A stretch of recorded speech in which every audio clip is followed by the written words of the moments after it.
think it's very important that they come before us and lift up the hood and let's ask basic questions. This isn't adversarial. This is us asking a reputable firm to come in and explain some things to us, or explain why some of the efficiencies they identified, of which there were dozens and dozens, that weren't included in this current budget proposal from the Johnson administration.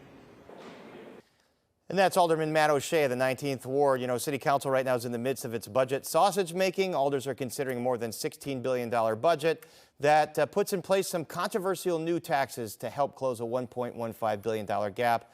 Some Alders, as you heard, they're calling for an emergency meeting to bring in a private audit firm that the city hired, and that's Ernst Young is the firm that come in with cost-saving recommendations. And joining us now is Civic Federation President and former Chicago Inspector General Joe Ferguson. Joe, always great to talk to you. We could talk to you about a million things, but tonight it's the budget. So Ernst Young, they did this report. The city put out some of the highlights of it, but why are these Alders wanting them to come in and testify? What are we going to learn from that? So since we're talking about the budget, we're not going to talk about a million things. We're going to talk about a billion things, because that's what the deficit is.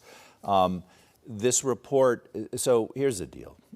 EY is a reputable consulting firm. They were brought in by the city to do two things: to work with the city to identify efficiencies generally, opportunities for savings, and then secondarily to support the Financial Futures Task Force that the mayor put together, because they were really kind of the organizing driving force and writer of that. Those reports are now out there, but they've come out there, particularly the bigger one, the full one, at a point in time in which the budget was already baked. And so the Alders rightfully are saying, look, late to the game, not included in this, didn't have time and opportunity. We want them to come in and explain. So they came up with some recommendations, although nowhere near enough to fix a $1.15 billion hole. Actually, enough Really? For that hole, but that needs Without to be taxes? Without taxes. And that's partly, I think, one of the tripwires for the Alders. The range, their estimate range, because each one of the savings is a range, because there are some other factors that they can't provide that the city needs to provide, but it ranges up to $1.4 billion in potential efficiencies and savings. Is this just cutting jobs, cutting grants, cutting programs? So this is really some nitty-gritty operational stuff, what we do with our fleet, why it is that we have one car for every 17 city employees, when on average across the country for municipality is one car for every 65 employees, how we age those out, that sort of nitty-gritty stuff. Reorganization of departments that would result in savings. Restructuring of procurement, one of the most startling findings that they made, sitting in plain sight, but they bring it together, is 49% of the city's purchases don't go through their procurement department. Massive. And 80% of the overall purchases involve just 180 companies, and the other 20%, 5,200.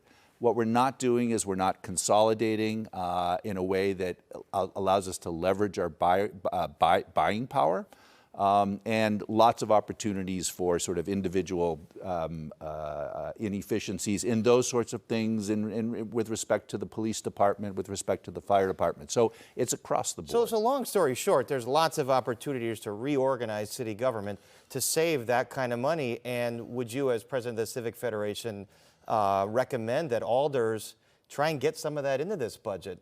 That's the point. So EY's report has a range of about $500 million to $1.4 billion potential.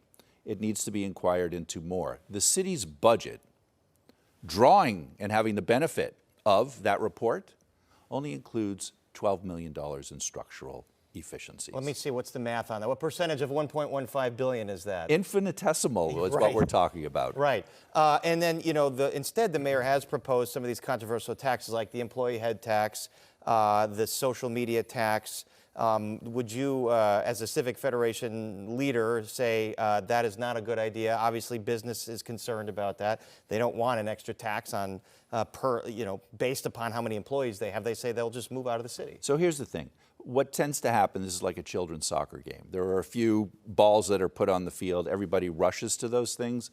The process here should actually be the sort of give and take that the city council, maybe for the first time in its history, is undertaking, saying, hold on a second, let's go deeper on the potentialities here.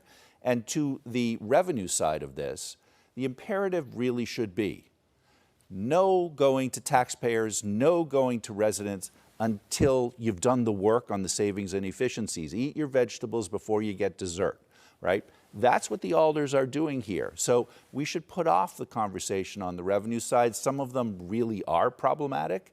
But if the savings exist in city operations, that gets us out of trouble there. And that's the job of the Alders right now. As the mayor's presented a proposal, they have to have the hearings, which they did today with the police department, and they're going to have to come back, and they're all going to have to get together and figure this out. Joe Ferguson? If I could say just one more thing quickly. Important that EY shows up, and it's a conversation. Is this going to happen? This meeting going to happen? It's going to happen next week. It's not a grilling of EY. It sets up really what the bigger hearing needs to be, which is the return of the budget director and the CFO to explain what Alderman O'Shea said at the opening there, which is, why isn't more of this in the budget that you proposed? And it's taxpayer dollars that they use to hire this firm to come up with these recommendations, and then they don't use much of it. So dollars and cents here with Civic Federation President Joe Ferguson. Cents, S-E-N-S-E. New segment we're coining here. All right, thanks so much. We're back with the head of the Illinois GOP, the GOP House Leader, Tony McCombie, in just a bit.